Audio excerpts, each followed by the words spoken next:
Welcome back to the Barca Breakdown. My name is Adam. I'm here with Yus. What's up, guys? And finally, that international break is almost coming to an end. So we're covering today the La Liga game against Sevilla. A pretty huge game, 2 versus 3. Sevilla versus Barca at the Camp Nou coming up, as well as the rest of the games for the season where we're going to try and catch up to Real Madrid, although it does not seem too likely. But we got some big news coming up, Yus, because you and I are going to Madrid, Seville, and Barcelona in May. We're going to be watching Getafe Madrid. We're hopefully going to be going to the Europa League final to see Barca win it, and then we're going to be watching the last game of the season in Barcelona. So we got some exciting stuff going. If you're excited for that, smash that subscribe button because we might be doing a little bit of vlogging for the first time in our history. But let's get into it, Yus, because okay, we had a big World Cup draw today, which we're going to talk about in a different video. But we have Barca versus Sevilla, which is a ginormous game, right? Because we've just come off of some very exciting performances, right? Winning against Real Madrid, winning against Osasuna, and now we have the end of the international break. And if we remember back to last season under Ronald Koeman, it was the international break that kind of ruined all of Barca's momentum and that shot at the title we had last season, because we were pretty much, I think we were the favorites, right, after the international break to win La Liga. And then we had that game against Valladolid where Ousmane Dembele scored a goal in like the 91st minute to barely win 1-0. And that was kind of a little bit of a foreshadowing that the team had slowed down a bit and that things might get tougher. And then, of course, we did not do well against Real Madrid in that rainy Clasico where Koeman yelled at Mingueza. And then we didn't do well against Atletico Madrid. And so coming through this little international break, how do you feel about Barca's chances against Sevilla right now? Well, I had time to think about this, and I really thought a lot of the players that are off playing in Spain, for example, like Torres, Ferran Pedri, Torres, Alba. they're all doing really hot right now. But that is the detriment of the international break that you were just discussing, right? Like, we were doing a great job, we come back, and everything falls flat. Although I think that with the play style that we have right now, Xavi's not going to allow them to just be lackadaisical and, a lot of times not rushing on the pitch or just barely chasing the ball or moving towards the ball. I just feel like Xavi has too much energy and put too much work into this Barcelona team for them to come back after this international break and then underperform, especially when we've gained so much. I just don't think the momentum's going to drop, and players like Pedri, who played last year so many games, so many hours with the national team as well, and came back and still performed well, even though he got injured later down the line in that. I still think, we have something to prove, and we just came off that victory against Real Madrid, and I don't think it's going to end there. I'm saying this all in the hopes that Barcelona do continue this, but, it is not in our recent cards that we perform well after the international break, and especially we're coming against the second team, like you mentioned earlier, Sevilla. But, here's the thing, right? Sevilla have not been very good, right? No. They just lost to West Ham. I think they lost in aggregate 2-1. They drew Rayo Vallecano. They drew Real Sociedad. They drew Alaves. So we're talking about a Sevilla team that at one point we had really hoped would put pressure on Real Madrid and contend for that La Liga title. And they have definitely slowed down quite a bit. Sure. And so, as much as Sevilla are that second team on the table, we don't need to tell us Barca fans about how much better we would be doing if we had Xavi at the beginning of the season. But, they basically started with like a 2.5-3 month lead on us, having a pretty injured team, not having those winter signings, and having a coach who was on his way out. And we're basically right in that striking range. And so I'm not too worried, to be honest. I'm more worried about the international break and kind of losing that focus and losing that progression we've seen lately, because one of the big things I talked about maybe 2 to 3 weeks ago after one of our wins is that the team was looking on fire. And the big thing about the team that impressed me was the way that Xavi has coached them to kind of intuitively understand where the ball is coming from and where it should go next. Right, Sure. And that fluidity of our game, that ability for the midfield to and our center backs to progress that ball forward was really impressive, and it's really what I think is helping us kind of take another level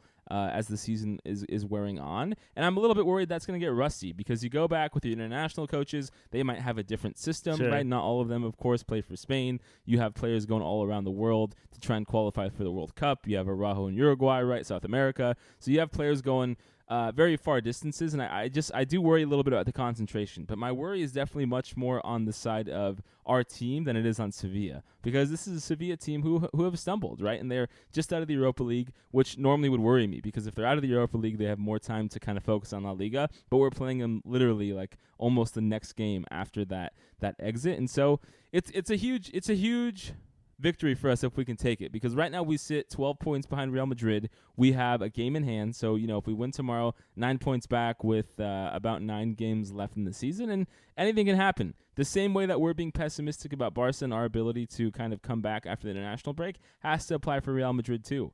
And so I'm just very excited to see how the team comes. I'm excited to see how some of the trends that we saw as we ended the last few games before the international break, like where does Araujo fit in? How much time does Eric Garcia get? Does Adama Traore continue to be, kind of pushed back into the bench while Ousmane Dembele starts up front with Aubameyang and Torres?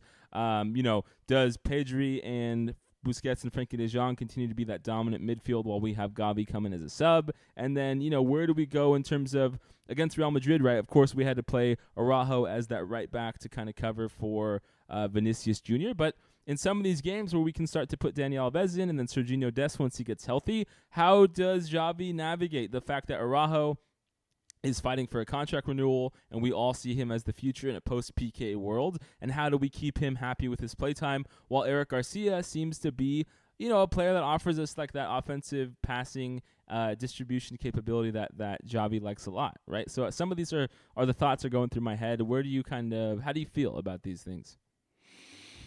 Well, I mean, that was a lot to take in, to be honest. I had a lot of thoughts in my head, and, just to backtrack a little bit, I think Barca's at a time where we've weathered the storm, and that Sevilla has come to the point where they finally met adversity. They finally slowed down. Teams that are lower, like we were even, have now come up and stepped up and, done a good job. And you also have to deal with Sevilla not being able to keep up the very strong play style that they had at the beginning of the season, scoring a lot of points. And then to move forward just a little bit there, I totally agree with you that a lot of these players will go and play a different play style. But I saw some comments from, I read an article that Xavi was telling he wants Pedri to make one-touch passes a little quicker, right, and not to hold on to the ball so long. And I think, as Pedri probably goes to Spain, those directions may change. And so when he comes back after international break, it's hard to take that kind of natural play style that you already have and a play style that maybe other coaches are enforcing while you're gone, and then coming back and then just trying to flip that switch back to what Xavi wants.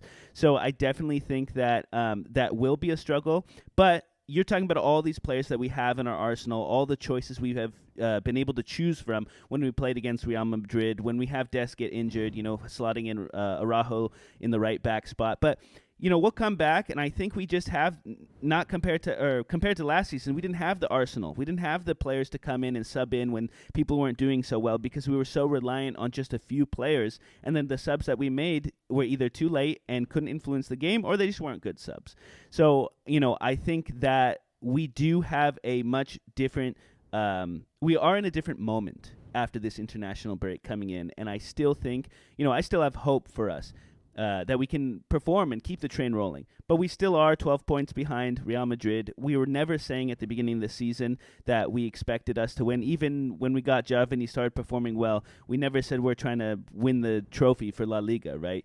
So I'm happy with the position we're in, and I think the players will see that this tying into your Araujo at the end there and trying to keep him, see the effort that the team and the project that the team is doing so well. And, it's not about this season. It's about the future. And if they want to be a part of this project coming into next season, the seasons after that, we're on our way there, and you just have to trust Xavi, trust Laporta, even though sometimes I don't.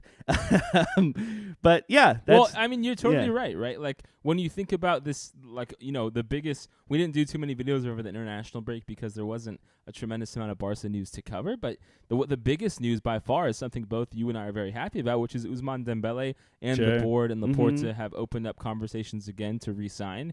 Now, Pessimists will say that he already has signed a contract with PSG. Pessimists will also say that he only wants to talk to us because he's not getting offers elsewhere. And certainly Ousmane Dembele can get better, and certainly his goal-scoring ability has not really shown up this season as much as we would like, but he's been on fire. And to hear that he's talking with Barca and talking about seriously re-signing is it makes me very confident, because no matter what anyone thinks about Dembele, I think it's undisputable that there are not other players, wingers specifically, on the transfer market who have his level of talent, right? It's just not true. And so you talk about different options we have in the attacking front. Most of the time it's about strikers like Haaland or Lewandowski or Mo Salah, who can be a winger too, but not players with the type of the pace and the ability to dribble and pass that we need and that has worked so well in Xavi's formation. So I'm really happy to hear that. But here's the worry, right? As we look past Sevilla and we start thinking about the rest of the season, and Yus and I sit here every day biting our nails, hoping that Barca make the Europa League final so that when we get to Seville, we can watch us play in that final. Listen to this, Yus. April 3rd, Barca Sevilla. April 7th, Frankfurt Barcelona. April 10th, Levante Barcelona. April 14th, Barca Frankfurt. April 18th, Barca Cadiz. April 21st, Real Sociedad Barca. April 24th, Barca Rayo Vallecano. And then May 1st, Barca Mallorca. I mean, that is a crazy schedule, right? Yeah. Like, even with the depth we have, it's going to be hard to figure out how to navigate that. And that's For sure. that's the worry. As you look into the rest of the season, I mean, I feel confident, and I hope we don't play this clip in like 2 months and bite me in the ass back and say that, wow, you were too confident. But I feel very confident right now we're going to get top 4, right? Sure. Although, you know, we're third in the league, and Atletico Madrid are tied with us. And so, you know, there is a tight race for third and fourth and second in this season, but I feel good about our chances to retain it. It's just that is a hell of a schedule, right? We're talking about 5-6 games in April alone to try and weather the storm. And you know, we'll throw in Gavi, we'll throw in Nico, we'll throw in Memphis Depay, and I guess the beauty of this season is that we do have a wealth of riches that we can sub in, but that schedule and how packed it is has to make you nervous, right? No, it definitely does, because I don't even think we've had a schedule like this in a long time, because I think by the time this happened, we were knocked out of the Champions League and we didn't play in Europa League, right? So we didn't have that worry to deal with. But now we have Frankfurt, in 2 weeks coming in, and then the other lineup of teams. Not 2 weeks, dude. Oh, it's Frankfurt's this Tuesday, in 6 days. isn't it? 6 days. Thursday. Okay. Europa League's Thursday. 6 days, man. Right. Anyway, it doesn't give us a lot of time to come back and adjust ourselves. I totally am going to be worried for that, because I want us to progress for that Europa League. Even though I'm pretty confident that we can make that top 4 spot, I do want us to hold up that trophy and show the work of this young squad. And not only that, but we need money. And I think winning the Europa League will definitely help us with that. But I mean, like, you just named all those teams. I want to point out what is somewhat important here is some of them are not too great in La Liga, right? When we play Levante, they're 20th on the table. Cadiz, 17th.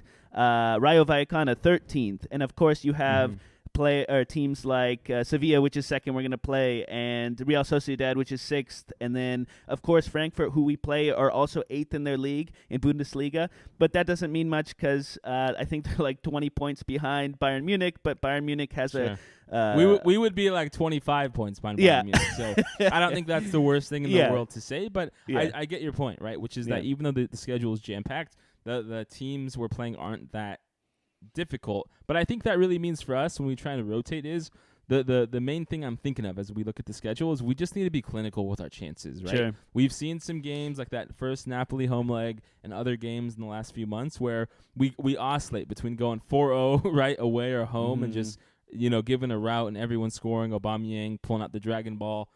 And then other games where we have a tough time getting the ball in the net. So I think the one thing we just need to make sure is that everyone kind of keeps their head down and we put away our chances, because if we only get 1 or 2 chances against Levante, we might only need to score 1 goal to take that victory, right? Sure. Especially as our defense is getting better and better. So I think for me that's the biggest thing, is just making sure that Aubameyang, Depay, Ferran Torres are able to put away their chances, and I think we should be good. And so I think with that, I just want to tell you guys all, thank you so much for listening. Please smash that subscribe button. We will see you guys after the game against Sevilla this Sunday. Thank you so much. Bye-bye. Thank you, guys.